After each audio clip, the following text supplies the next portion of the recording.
ब्रह्ममुरारि सुरार्चितलिङ्गं निर्मलभासितशोभितलिङ्गं जन्मज दुःख विनाशनलिङ्गं तत्प्रणमामि सदा शिवलिङ्गम्।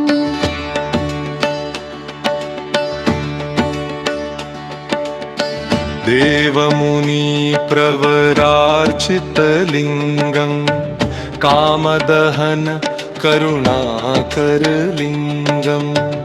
रावणदर्प विनाशनलिङ्गं तत्प्रणमामि सदा शिवलिङ्गम्। सर्वसुगन्धसुलेपितलिङ्गं बुद्धिविवर्धनकारणलिङ्गं सिद्धसुरासुरवन्दितलिङ्गं तत्प्रणमामि सदा शिवलिङ्गम्।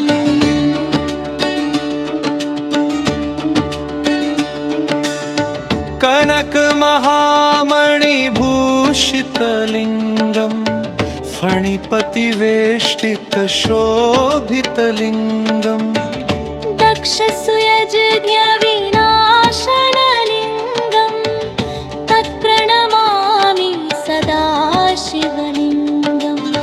कुङ्कुमचन्दनलेपितलिङ्गं पङ्कजहार सुशोभितलिङ्गं सञ्चितपाप विनाशनलिङ्गं तत्प्रणमामि सदा शिवलिङ्गम्।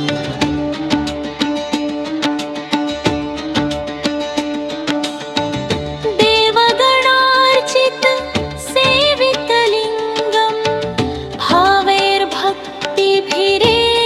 च लिङ्गं दिनकरकोटिप्रभाकरलिङ्गं तत्प्रणमामि सदा शिवलिङ्गम्।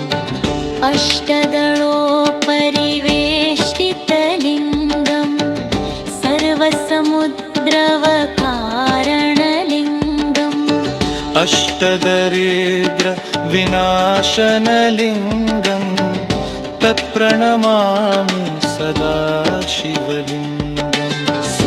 सुरवरपूजितलिङ्गं सुरवनपुष्पसदार्चितलिङ्गं परात्परं परमात्मकलिङ्गं तत्प्रणमामि सदा शिवलिङ्गं। लिङ्गाष्टकमिदं पुण्यं यः पठे शिवसन्निधौ शिवलोकमवाप्नोति शिवेन सह मोदते। इति श्रीलिङ्गाष्टकम्।